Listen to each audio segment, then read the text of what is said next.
Right. Okay, yeah. He's gonna come up this pretty quick, so we're gonna keep going. Today, Ryan Belanca's company is helping trim trees around state power lines with the help of a massive 8-blade helicopter saw. When you're standing here, try and stay on this side as we go up, just in case we have a line strike or a tree strike, that the lines don't come down and electrocute everybody all at once. This is the crucial grunt work of wildfire prevention. The helicopter is just a tool. It's important for prevention, but it really is just a tool in a toolbox. But Belanca, a former federal firefighter, is also still actively fighting fires. He's now part of a growing industry, private firefighting. Hired guns in California's losing battle against wildfires. 2020 has been the worst year for wildfires in modern California history. Over 4 million acres have burned. That's more than double the record set just 2 years ago. With federal, state, and local agencies stretched thin, more and more residents are seeking extra protection. But it comes at a cost. Make sure the saws are good to go again. Get them all going, warm them up. Private firefighters have been around for decades, doing prevention work like this. Usually contracted by government agencies to bolster workforces and insurance companies to fireproof houses. Awesome, right in time. But now, property owners are hiring firms like Belanca's directly to not only prepare for, but to actively fight wildfires, a service that can cost tens of thousands of dollars a day. What would you say to the people that would argue that this is only reserved for the wealthy? I think that there's obviously some truth to that. You have to have some amount of money to have a private fire company. If someone has the means, I don't think that should be an issue at all. September's Glass Fire was the most destructive wildfire to hit California's wine country. It tore through 67,000 acres and damaged structures at more than 20 wineries. The fire had burned, you can see right up into here and along this edge and down into the bottom of those trees there. So it came like right up to this edge? This is the edge, yeah, this is the edge. His team was one of multiple private firms called in by clients to help protect wineries during the fire. You're looking at millions of dollars that these folks have put into their business. And I think it's important that they're able to protect that. Unfortunately, these people's home burned. They weren't a client. If they had a truck there, they had a fire truck there, or they had somebody there, that house could have been saved. After days of protecting their client's property, Belanca's team was met by the fire line.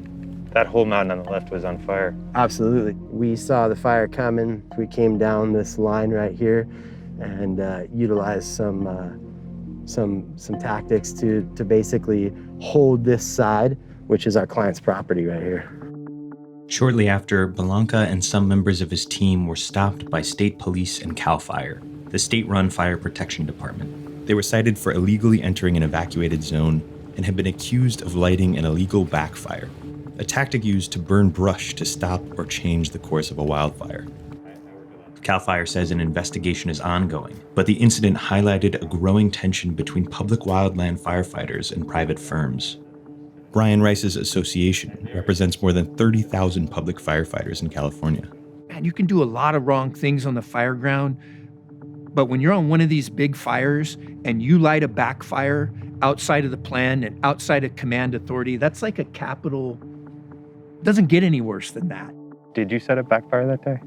No, we utilized the resources that we had to make sure that our client's property was safe. All we did is keep a wall of fire from hitting our client's property. That's it. Private firefighters, they're looking at your house or your piece of property. They're not there for the whole neighborhood like the firefighters are. And they may or may not be on the entire same plan that the firefighters that have been dispatched to that incident. There's just a whole myriad of problems that come along with it. So the problem has been that they kind of do their own thing. They're freelancers, yes. They're not public safety officers. They are not trained to the same standard. They are not held to the same annual standards that firefighters are. They're not an asset, they're a liability. They're one more group of citizens that we have to watch out for or that we are responsible for when we're on the fire line. There's no way that CAL FIRE or the Forest Service is going to be able to stop or control or help every single person in the state. There's just not. And if you're not getting to those people, don't they have the right to protect themselves and their homes and their families and their businesses, or to hire somebody to come in under a contract that's already helped them before and prepped it and understands the lay of the land? It comes down to that one little thing, checking in. They want to know we're there. That's where it needs to be fixed. When you have companies coming from out of state and even companies in state, they're here for one reason and one reason only. They're here to make money. They're here to make a profit, and they're potentially getting mixed up in a very, very, very dangerous job.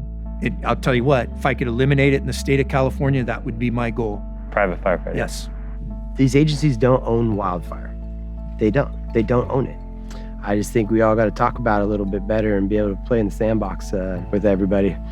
We better figure out how to make it all work between us and CAL FIRE and the feds and everyone working together when we're living here, if it's ever going to be something that we get in front of.